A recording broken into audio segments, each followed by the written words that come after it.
everyone's mic'd up on me.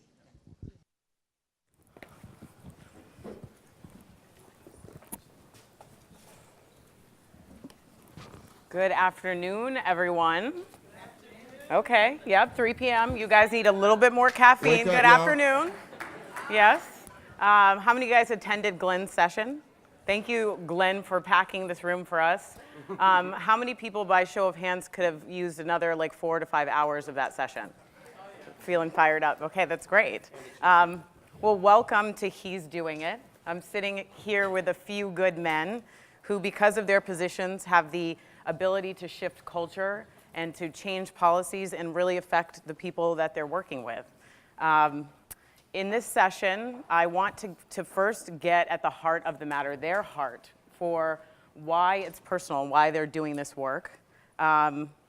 This session is called He's Doing It, not He's Saying It. So we're going to spend the bulk of the time talking about the programs, the initiatives, the efforts that you guys are leading at your organizations, and the things that have impacted people and that matter to people. So we have 45 minutes. I think we're going to do a casual Q&A. So jet up your hands if you have any questions. If you guys want their full bios, you can reference the program book, and you can reference online at 3percentmovement.org. But for quick introductions, I'm sitting here with Naveen from Donor. I'm Blake from Wieden and Kennedy Amsterdam, Kofi from Facebook, and we have Rick from Swift. So please welcome the guys.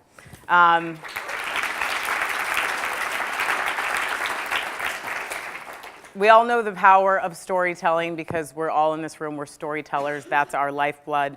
We know it's hard to hate someone whose story that we know. So I want to start off with talking about you guys and your personal stories and why inclusion is personal for you and where you're drawing inspiration in a climate that feels so contentious. Rick, can I start with you? You wrote an article. In your article, you talked about working for female leadership. You talked about being in school and having that gender balance. You specifically you addressed men. You were calling out men who didn't get it, and it felt very personal in that article. Yeah, well, I mean, I'm from Oregon, as the Wieden guys know, it's and ladies know. It's not exactly the most diverse city in the world. As a matter of fact, it's one of the whitest cities in the country, in the U.S. So I've always I've grown up in an environment that wasn't incredibly diverse. I grew up in Southern Oregon, which is even more white. And in this town that I grew up in, I was lucky enough to have something called the Oregon Shakespearean Festival, which was a theater, a world-renowned theater that brought actors and creative directors and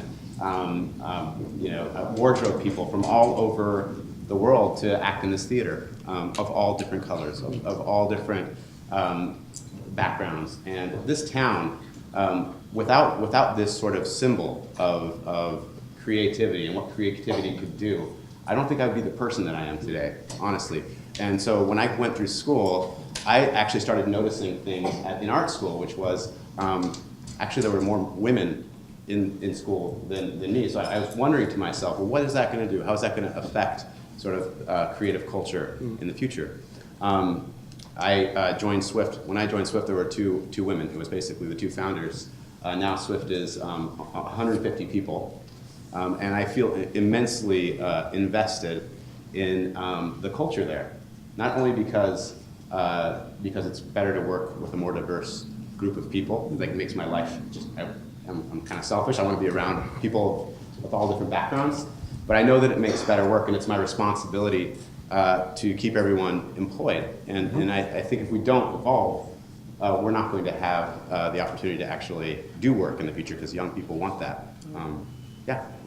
Kofi, I know you moved here from Ghana when you were 17. That's right. We were talking about this yesterday. Like, this conversation for me is always strange because I grew up in Ghana. I grew up in like a majority black country, right? So I tell everyone as a 17-year-old, I moved to the U.S. I didn't know I was black because that was just literally, if you grew up where everyone's black, that's not something that you use to describe yourself. So I had to discover like what that meant and what exclusion meant. And I also grew up in a country that, by the way, like there can be black people in advertising because there's advertising industry in Ghana and everyone's black. right? So, and all, and, and all the doctors are black. And like, so this has never been a way that I've thought about this. So for me, this work has always been critical because it's about finding space for other people. And I got into this industry because, Leo Burnett's diversity program took a chance on me. So to not pay it back seems crazy. Yeah. And you have definitely lived, I think, in Asia for the better part of your career. I'm sure that plays into kind of your heart for this work. Yeah, for sure. I'm originally from the UK. I grew up in a suburb of London, which is much like the rest of the UK. It's like predominantly white. And age 18, I had a sports career that took me to Japan. I lived there for a while. And then I lived in the north of Japan in a town that had very few non-Japanese people. In fact, had a University of Minnesota partnership. So a lot of people asked me if I was from Minnesota, and I didn't figure out until I left why. I was perpetually confused.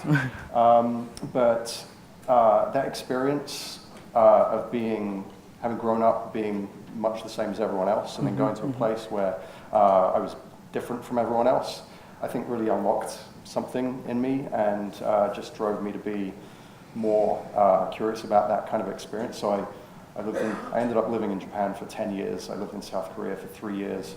I've never worked in my own country. I've worked the majority of my career in a place where I was an outsider. And as a white person, there's a heck of a lot of privilege that comes with that.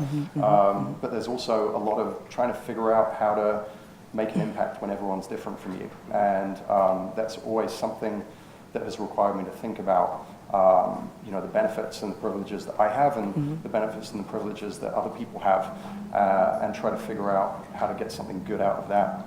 And I think then going to Wieden+Kennedy, as we just heard from Glenn's incredible presentation, there's a lot in a creative organization that benefits from that desire to be around people that are different from you, because you just have so many different frames of reference then. So I think that's why it's so important to me. Yeah. Naveen, why do you care about this work beyond client pressure and legal pressure? Why is it personal for you? Yeah, well, I grew up here. My parents were born in India. They came here in their 20s. I grew up, they raised me to basically be an American, but I grew up culturally always exposed and involved with what was happening with Indian culture as well. And just growing up, I had friends of color, I had white friends. You go through college, you have the same, and then my work experience has been, it's been largely reporting to white men, like throughout my career, from company one through the company I'm at now even. And I think as I continue to progress in my career, it just, who you assimilate with outside of work, not having that same interaction inside of work, it just feels, it's just off, I think. And so now having, some elevated level at Donor, the ability to affect that change at every level is important, because I think it just, if I go to the, two important attributes of a business, right, culture and commerce, the culture has to be reflective of the work that we want to do, and you can't fake your way through it, certainly not in this day and age. So I think there's got to, to have authentic work and to be fully reflective of what the environment that's here and globally. You've got to have different people in the building, and you've got to continue to evolve and push that. And on the commerce side of things, that should make your work better. It should drive more profit, and I don't think there's any shame in that. And then personally, now as the father of a 13-year-old daughter, who we have discussions now, and when wage equality or equal pay day had surfaced back in April, I was talking to her about some of the things we were doing, and she was almost incredulous as to, like, what do you mean women don't get paid the same as men. I don't understand that. And I'm like, and she's like, why is that, Dad? And what are you doing about it? And so I'm like, well, seriously, I'm having this conversation with her, and I'm like, that's a good question. And I think we'll talk a little bit about the activities that we're doing at Donor around that. But you do want to do this for your kids and to make it better for them than maybe what we've experienced. So I think that's a big part of it. Well said. Our industry is very protective of our ideas, notoriously protective of our ideas, our intellectual property. We have tight security, we have firewalls, and I don't know if you guys have found this, but when it comes to diversity, there's this amazing willingness to share ideas in a kind of an open source format where we share and we build and we share. And I think in that same spirit, I wonder if you guys would talk about the #1 effort or initiative, program, or campaign that you're working on, that you're most proud of, and how you know it matters. I do, and I don't want you guys to just share the good parts. I think in true Dan Wyden fashion, I want you to share when you failed harder. So I think I would start with you, Blake. And I know that your numbers have recently gone from, under your leadership of the last 2 years, you've gone from 8 to 38%. You manage 32 nationalities, so could you? So yeah, let's start with the fail harder part. Yes. My first job at Wyden Kennedy was managing our Tokyo office, and I lived in Japan before, and I spoke Japanese. And I got to the office, and I remember reading a statistic from the World Economic Forum that put Japan at 111th on the list for gender equality.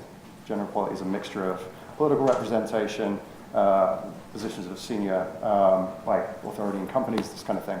But Japan's 111 on that list, and it's the third largest economy in the world. So I kind of knew what to do. So I came in and I saw that we only had 30% women in the office, and I said, well, we're going to change this. We're going to increase female representation. It's a great thing. We're going to have more diversity in the office in this regard. It's going to be fantastic. And people hated it. People said, including women in the office, that I had misunderstood Japanese culture. I'd misunderstood how things were working. I was being tokenistic. And I realized that I had, with what I believe were good intentions, that I failed to listen, and I failed to ask and bring other people along the journey with me. So that was a real education. We ended up getting the numbers up to 50% in the office, which was great, and the office improved as a result.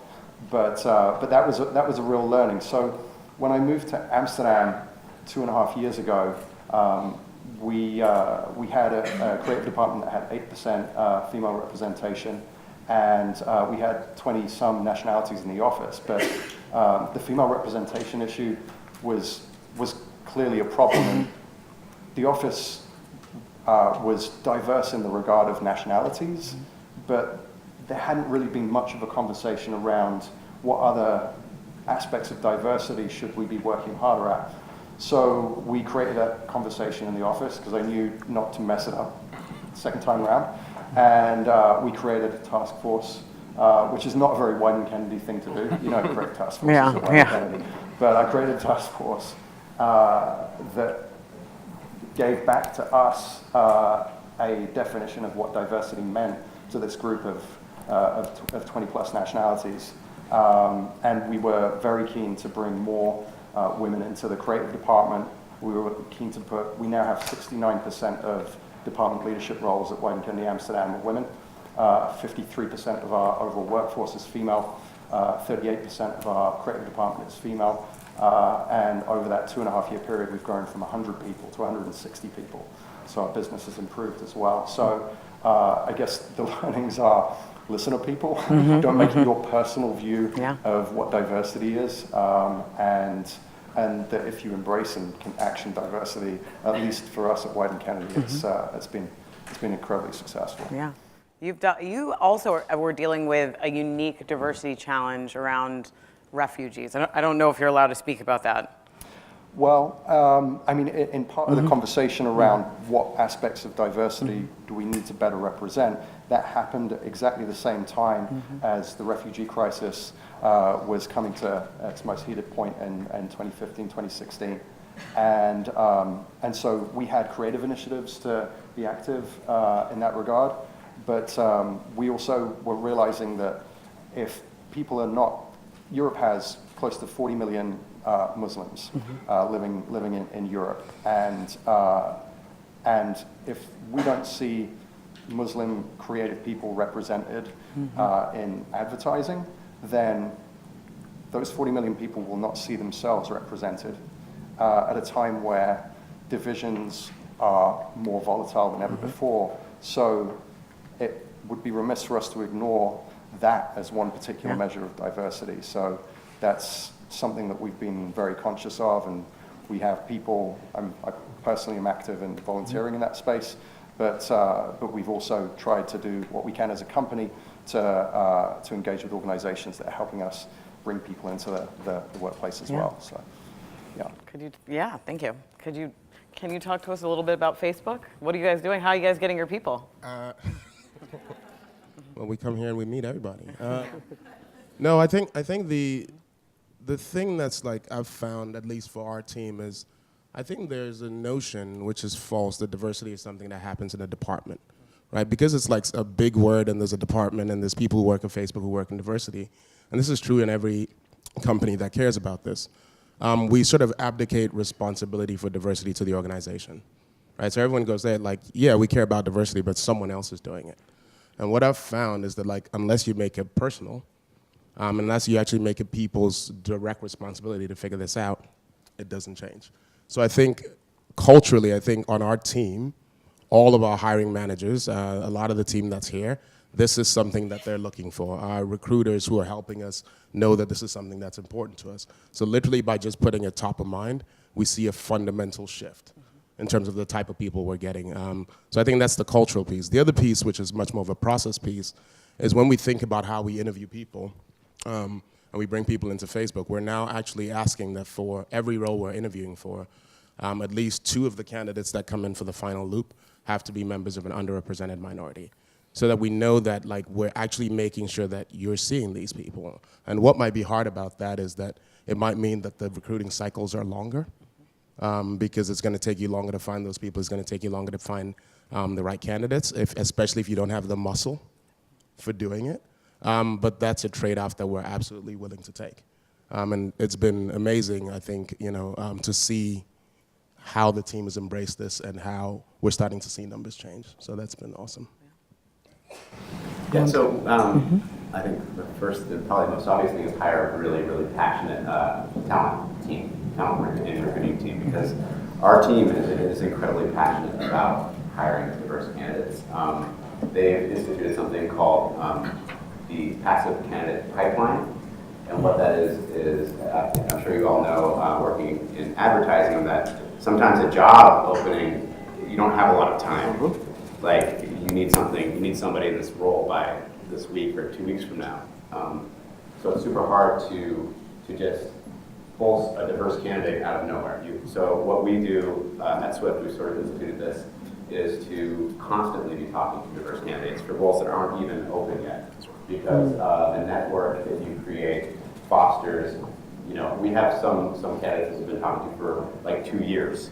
And ultimately, when that job opens up, you guys are ready, you're ready to pull the trigger. And also those candidates have their networks that you can actually have within creative. So we think it's been incredibly important to institute that. And also another thing I would say that's really important to recruiting diverse candidates is actually flexing on your sort of job descriptions, because I think currently the advertising industry is becoming, it's more dynamic than it's ever been because of digital and social, what we do. So the roles that you may be hiring for, you may not be able to sort of categorize exactly what you need. So you need to be open-minded about who you're hiring and hopefully sort of grow the skills you need once you bring that person in. Yeah, I just wanted to add on to that last piece, and it's something that we've seen as well. As you see JDs or job descriptions that are asking for people with like tech experience, and you go, you can't have that and have diversity, because we know there's no black people in tech. So like, you're joking. This is a circle that you actually can't square.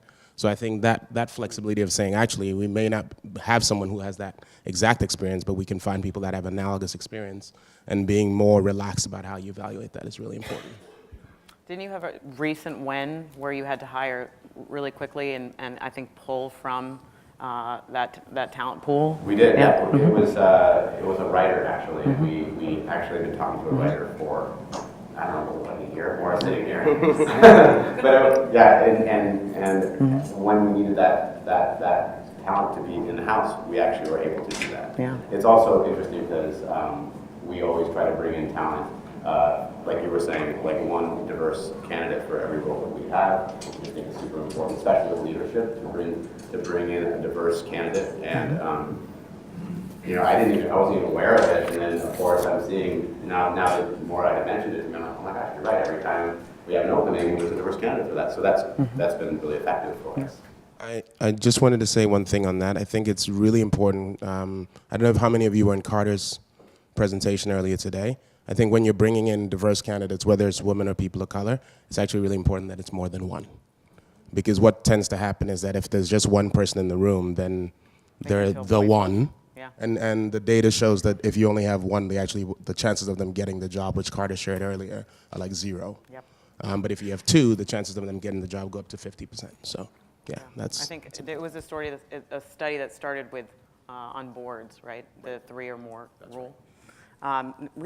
I don't leave you last on purpose. The next, yeah. I'm good with that. No Yeah. problem. You and I were just talking about some of your programs. Yeah, so earlier this year, well, I'll say a huge amount of momentum started from this conference last year. Not to give a shout out, but I will, because we had several people that we sent to it. We realized that we just weren't far enough along with diversity in our hiring practices and just what was happening day to day, and we were missing things because of that. So we sent some folks here to learn more about it. They came back extremely enthused, passionate, with a lot of great ideas that we just started executing on, and it caused us really to build a broader team. So a women's ERG, Employee Resource Group, which is a term used here, started.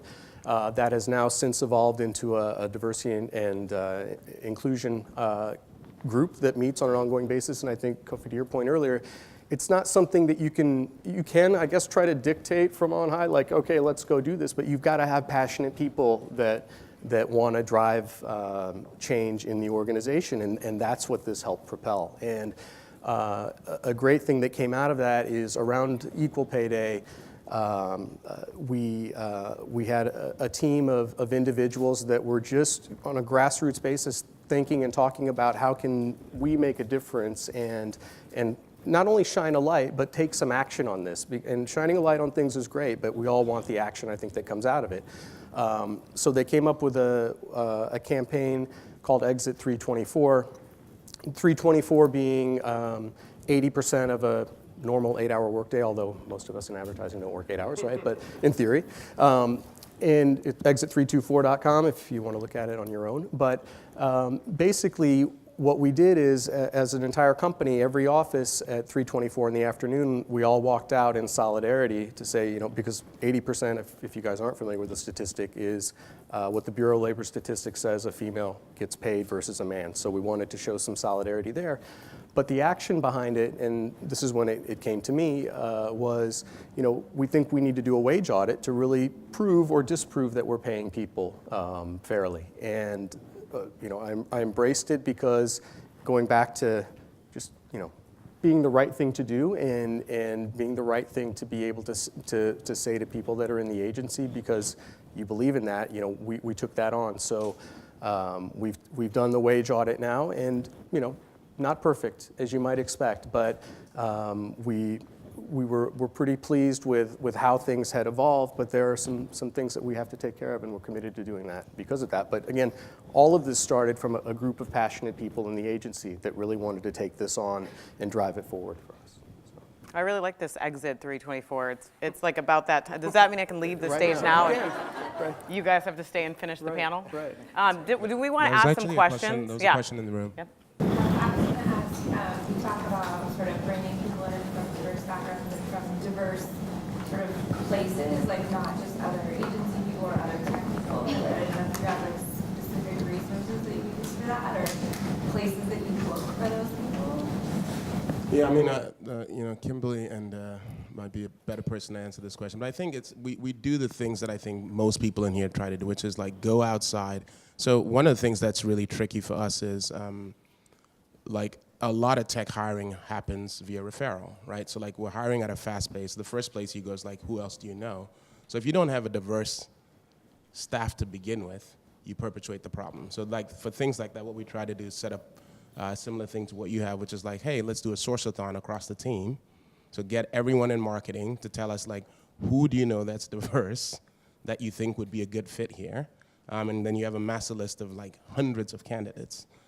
So that helps a lot. And then obviously you can do the things of like going to, looking at other companies, figuring out like parallel organizations or even parallel industries, right? So you might not have a lot of people in creative departments that are, traditional creative departments that are diverse, but a lot of content creators are. So you just try to think about like what are the different ways that you can address it. But I don't think there's a perfect solution, especially if you're not hiring like right out of school, right? So I think that's the other place you can go. Is like you can go to places that people are. We also have the problem living where we live in Silicon Valley, which is that like the region we live in and of itself is not diverse. So actually getting like a black person from Chicago or wherever to come to Silicon Valley is a big ask.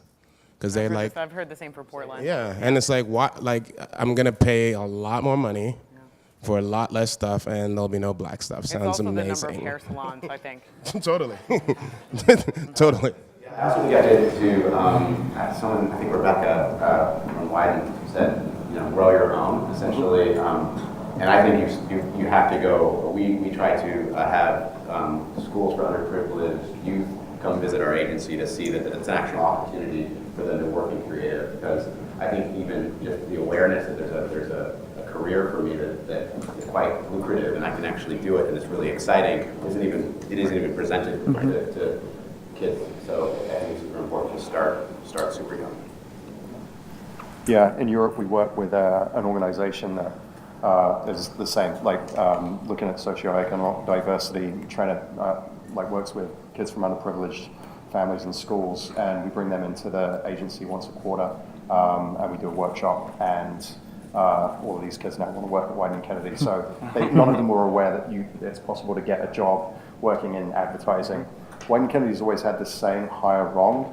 That more or less meant hire somebody that hasn't yet worked in the ad industry and bring them in, because that way you can, cross-pollinate, you get better ideas. But diversity's clearly a way that we have benefited from, from diversity, and our business reflects it. So, I see two questions over here. Nisha, Tweed, and then I'll get to you.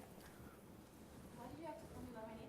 Because you're always good for a question. Yeah. Thank you. Gentlemen, you're talking a lot about recruitment in particular. I'm very curious about retention, which is something that I find that a lot of diversity conversations forget about. And looking at what Glenn just talked about, we're best friends now. Glenn just talked about where programs are just random acts of equity versus looking at systematic change. I'm curious, from your perspective, what is one thing that you've been actively doing or have actively changed in the way you approach dealing with your employees and your teams to try to impact some systematic change? I can kick that off. So we just recently changed our paternity leave policy to 1 month. And we've also seen like a fertility spike in the office, which is becoming really difficult to manage, to be honest with you. But it's something we're fiercely proud of. And we're trying to find ways I mentioned task forces. I actually set up a second task force, which is a well-being one. Hopefully I'm going to still be around in time for next year's conference. But yeah, the well-being task force is looking at ways that we can support like working parents and represent people's needs in the office. And we're mindful of the non-parents that are working extremely hard to not lose in this process, because we want to make sure that all of these changes are, our instinct says that if we embrace, like if we serve these needs, that everyone is going to benefit. But it's important that we then we look holistically because we have to be. That's something that I think we're mindful of. But that's one change that we've made. I actually think just allowing people to speak, creating inclusive rooms where people are actually allowed to voice their opinions and creative. It seems like the most senior person generally kind of like spills the room with their noise. And I think at Swift we've always said that the best idea can come from anywhere, any person who's in a room. And I think that to me, if you create that reputation for your shop or your agency, that people want to be there and want to contribute. Yeah, I think for us it's been, rightful recognition that we need to give people more of a voice than they felt they've had in the past. And whether that's the D&I committee that we started and bringing people from all different backgrounds together to understand what's happening maybe in their world that we're not seeing just being from a different background. That's one of the biggest things that I think has helped push us along. Our retention actually on ethnicity and female-based retention it's been good because of that. I think as we've started to open up the narrative more inside the agency. So that's, and like some of the other changes we've also made in terms of maternity and paternity policies and things that are more benefits oriented to parents. But I think that's been the biggest change for us, is just making sure people understand and communicating it often and in public forums, town halls, and other things that even one of the values that we rolled out most recently is your voice matters. And I think it's just to continue to underscore that you have, regardless of who you are or where you're from, you have a seat at the table, you have a voice, and you can help make us a better place to work and a better agency. There's a question. Yeah, she covered it. Nice. I think the biggest thing for us is like just creating formal and informal mentorship networks. Like find ways, especially if you're bringing people into an environment where there's not a lot of people that look like them or share their experience. It's actually really important for them to be able to have that. So Nisha was at this thing a couple of months ago where Facebook does a conference for all the black employees at Facebook, which is Black Leadership Day. And it's hilarious because like you'll walk into this ballroom and you're like, oh my God, there's like 600 black people here. This is amazing. Because it never happens. And then you walk in a room and you find yourself like surrounded by that, and it feels very different than what sort of your normal day-to-day feels like. And not every day can be Black Leadership Day, but there's a lot that you can do within your teams and connecting people to resources, to opportunity, to other people inside the company that they can see and learn from. There's a 3% conference tradition of asking the ambassadors if there's something that they can commit to on this stage that if we came back a year from now, we could report on. And I'll set up the quarterly calls, and then in about 30 minutes I'll send the invites. But I'm wondering if there's something on the stage today that we can talk about that you guys are gonna go back to your companies and launch. I would love to start with you. I've been told I have a hard time committing to things, but I'm going to try to push past that. Yeah. Look, I think, as I talked briefly about, we've conducted the wage audit. We're committing to rectifying any and all of the findings, the recommendations where there are salary disparities in the next year. We're also committing to doing another one because this is not a point-in-time thing. And as you bring in new skills and new people and continue to evolve, you have to continue to monitor how things are going and to make sure that you're recalibrating things as needed. So those are two things we're definitely going to do. I would also offer up, should anyone be interested, if you're in a position to do something like this or want to be an advocate or need an advocate at your company, to drive a wage audit or to drive equal pay. The 3% folks introduced me to a couple of agencies that have gone through it. It was helpful to me. I would be an advocate for anybody in this room or somebody who you need some support from in your agency or your company to tell them or you more about our experience, because we learned some stuff along the way. It wasn't perfect the first time around, but I think the learnings are important, and if I can share that and help anyone, we'll commit to that as well, for sure. Outstanding. Yeah. We currently have 38% women in our creative department, and by 2020 we want to get it up to 50%. So Just don't tell anyone, because that means that we're trying to home grow like fantastic female creative talent. So that stays within these four walls. I think two things. The first one is I'd like to change the name of the track. Because like the ambassador thing freaks me out a little bit. It's a little self-congratulatory for being a good human, right? So I want to work with the 3% team on that. But I think the other thing to say is this is the first year that Facebook has been here as a sponsor for 3%, and I'll commit to being a sponsor again next year. I'm really happy to be here.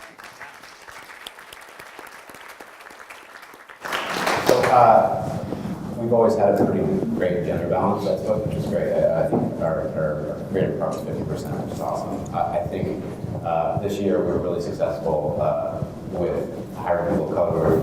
We had 30% of our hires this year for people of color. I think we can improve on that number, honestly, and so hopefully that's something that we'll be able to do, and also to get some people of color into leadership roles. That's great.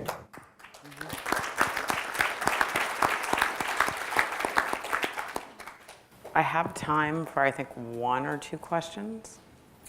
Did I forget anybody? We want to be inclusive. Yeah. I'm just curious if it's been difficult to talk your other male leaders into these kinds of initiatives, and if so, what's been particularly effective in, like, getting people over the hump? I don't think, at least for me, it hasn't been difficult. This is where like my small privilege as a large black man comes in handy, because it's like if I'm talking to you about it, it's kind of hard to be like, I don't know if that's important. You're like, what are you saying? So that helps a little bit. But I think no, it hasn't been. I think within Facebook in general, we know that this is an issue. There's complete organizational alignment that for us to actually be great at what we're trying to do, like a large community of 2 billion people, like if you do not have diverse representation, you get a lot of things wrong. So I think there's organizational clarity that this is super important, which helps, and then I think the team itself is focused on this, so yeah. I think, I think Wyden and Kennedy, as much as I referenced some data points earlier, I think the most important thing for us was, before we started making these changes, nobody would disagree with the idea that diversity is more important. Everyone agreed with that to begin with. The difference was that we initiated a conversation and we started making some concrete changes. And I think, so nobody was in disagreement, but I think at the point when it started to become really exciting for us was when we started to see the results in the creative work. That's really all that matters at Wyden and Kennedy. And when we created Nike's first brand campaign in the Middle East, and it targeted empowering women to do sport, and Princess Rima of Saudi Arabia tweeted the campaign, and when we did the campaign in Russia that also empowered women to do sport, and we rebranded the Dutch women's national football team, because they've always been called lionesses, but they have the crest which has a lion, which is the men's shirt. We took the mane off it and made them lionesses on the shirts as well. These are all campaigns that were done by our female creatives. So that's the time when it gets exciting. I think that's the time when everyone now wants to be a part of this. I think white men that I work with, they're all into it, but they'll nod their head yes, but I don't necessarily know if they're like able to actually act on it or understand that some of the things that they're doing are counterintuitive to inclusivity. And so, I think some of the things that we need to do is actually correct some of the language that you hear in these meetings, just letting people be heard in a room is super important. And it sounds easy, but it happens and you're not even aware of it. So. Yeah, I think for us, because there are so many things you can do, we just wanted to get alignment on, okay, what is it that we really want us to start doing and implementing? And getting alignment from the leadership team was easy. The initiative, I think, the overall just wanting to drive more diverse and inclusive thought and culture, and like no one argues with that, I think. And I think to your point, though, what's the action behind it? And I think we wanted to make sure we were, because again of the vastness of what you could do, aligned on how we were going to start driving different things to hopefully create a more inclusive and diverse environment, and then figure out how do we then take the momentum of that forward. So. Well, I want to close with a quote, and I think it applies to more than just men, but Anita Hill spoke at a conference earlier this week, the Variety Inclusion Summit, and she said, when you say there are good men out there doing nothing, how long can they remain good men? So I think it's a powerful quote about action. That's all the time we have. I want to thank the men that are doing the work. I want to thank the audience for your courageous conversations, and thanks.